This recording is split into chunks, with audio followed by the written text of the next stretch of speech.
I'm going to give you a list, and you tell me what doesn't fit the list. Queens, Brighton Beach, the Bronx, Brooklyn, Lower East Side, the Amazon. You would have to ask Brad Pitt that same question because I have no idea. That's how this all started. It's a very strange sentence, really, but it's true. I was at home and the phone rang and it went something like this. Hello? Hey, Jimmy Jam. It's Brad Pitt, PP. Got this book. Paramount just bought this book for me called Lost City of Z. Want you to do it, Jimmy Jam. What do you think? Hello? And the next thing I knew, I got this thing in the mail.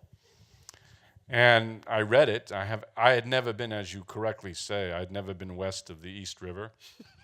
I have no idea why they thought of me to do it.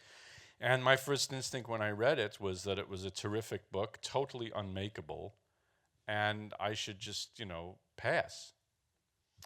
But then as these things work out, I started to get obsessed, But it was really one passage in the book, a very short thing in the book, which you have read, you'll know, or maybe you won't, it's so small, which was about his dad being a mess, basically. I mean, his father was equerry to Edward VII.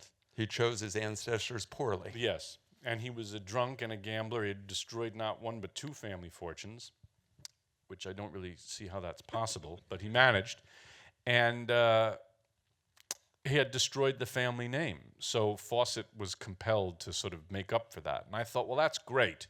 The rest of this thing I can't do, but that's great.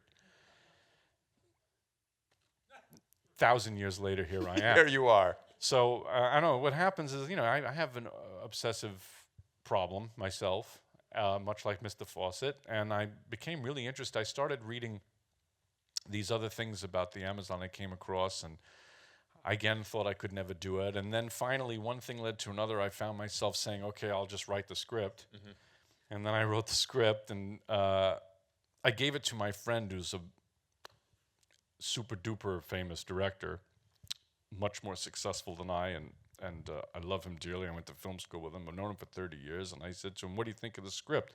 And he always is very honest with me, so I like giving him my stuff. And he said, yeah, why do you want to do this? I said, what do you mean, is that bad? He goes, no, I like the script. That has nothing to do with anything. So what are you doing? You're going to go on the Amazon, you're going to do that thing, and then you got World War I, you mean the trench with the mud, you're going to do that? You're going to do that? I don't think you're going to do that. And he was sort of right, because I shouldn't have gone, but I did do it. And then I was not going to direct it, and then they said, okay, we're going to go on a scout to Brazil. I said, I'll do that. That sounds interesting. And so then I found myself in Brazil on the scout. When you look at David Grann's book, there are many ways that you can go. There is the story of the explorations. There were 8. You focus on 3. There are the countless rescue attempts. I mean, there was a rescue attempt, I think, in 1928 where 20,000 people applied to be part of it. And then there's the author's own quest to try to replicate some of Percy's travels. That's right. So there's 3 different books, or 3 different stories within the book. That's right. You discard stories 2 and 3 to focus on the former. Well, I'm a movie nerd, and if you're a movie nerd, you know that a lot of great movies have been based on short stories. Mm-hmm. Rear Window, Cornell Woolrich, right? The short stories tend to provide because movies are it's almost like a bullet, not a TV show which can go on forever. The movie has basically one idea to it, and even something that has heavily adapted and a lot of story removed sometimes has to be 3 hours to accommodate the story, like The Godfather or something. So I knew instantly that there was too much story, and the part of the story that I got rid of first was David Grann wandering around the jungle, because that's like me wandering around the jungle, and that is not interesting. You do not want to see that.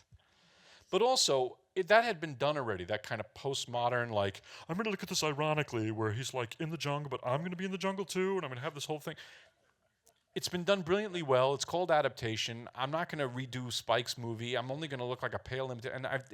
So then I thought, well, what's old is new, Can I do a movie in the style of David Lean, with a kind of updated 2015 politics.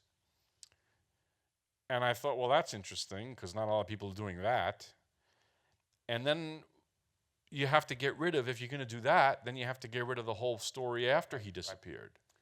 And so then all of a sudden, I don't want to say it writes itself, it doesn't, No. but that's not the way it works. But then the story does become a bit more manageable. And eight trips into 3 was, for me, maybe I'm wrong, was an easy decision because there's 3 acts in a movie. Right. And his 8 trips, there were several trips where he went with a lot of guys just like Mr. Murray, which turned out to be catastrophic. So, I mean, how many times are you going to watch a catastrophic journey? When you were thinking about making this movie, the natural people that I think a lot of filmmakers would call would be Werner Herzog and Francis Ford Coppola. Well, it's a big issue you raise. So I'm raising it. Because let me just say right up front that Apocalypse Now is one of my favorite movies of all time. He is my hero, Francis Coppola, and I love Werner Herzog. I love Aguirre. I love Fitzcarraldo. But it represented a major challenge for me because I didn't want to do those movies. I felt that the story was very, very different. And we can talk about the major difference. I'm just thinking about How to Shoot in the Jungle. I'm not even thinking about the story. This is connected entirely to the shoot, really. You know, the way that somehow the form sometimes dictates the content. We did not look at those movies at all because I felt that, Aguirre is not a racist movie because he becomes insane due to his megalomania, his own megalomania, and his own avarice, right? He wants to find the city of gold and goes berserk, and there's monkeys all over his raft at the end or whatever. But this story is a person who makes a connection with the indigenous people, and it's not about a search for gold and some crazed... And so I felt that if I had shown him going crazy, I ran crazy, then it would have been kind of in a weird way racist because it would have meant that his confrontation with the indigenous peoples of South America made him go nuts, which is, that's bullshit. Right. And as a result, I knew that I mean, maybe that's wrong. Maybe it would have been more cool to have him go by the end of the movie. But I honestly think that is a very dangerous thing to do because, A, it's not true. If anything drove the real Fawcett crazy, it was life in the trenches. Right. And the other thing that I felt was that the form of the movie had to take on a more poetic feel, particularly as it went on, and that it couldn't be, I went down to the jungle and I went crazy and I had all this equipment, like that. That it had to have a more controlled sense because it wasn't about the same thing. And the one thing that connected this to Werner Herzog's masterpieces and Francis Coppola's masterpiece was merely the setting of the jungle. But that's not really what the story is. James Gray, thank you so much. Thank you for having me. Thank you guys for coming out.